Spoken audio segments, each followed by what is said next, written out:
Hey girls, so I'm back with another video. I got these lashes from Crewell Lashes, and these are clusters. This is everything that came in the kit, and I couldn't believe that all of this came under $20. It's linked in my Amazon storefront, so if you like, just continue watching the video, and I'm going to show you a small tutorial so you can do it yourself.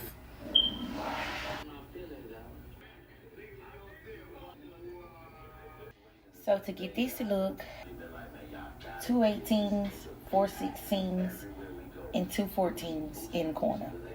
So first you're gonna go in with the bond. You wanna apply it like mascara, basically. Like that.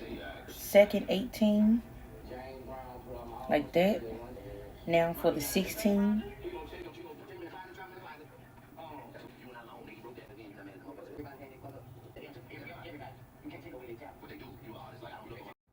After you have applied those lashes, we're going to take that tweezer and we're just going to smash those lashes together to make sure they're, stuck to your lashes. Be a little sticky, but just do a quick little pull. 1 second. Now we're going to go in with our seal. This is to seal the lashes in place. Now I just like to go under it like that, like that. Go under there and just apply that. Now you can find this entire kit in my Amazon storefront, linked in my bio. If you want to see more videos like this, comment below. Let me know what you think. Bye.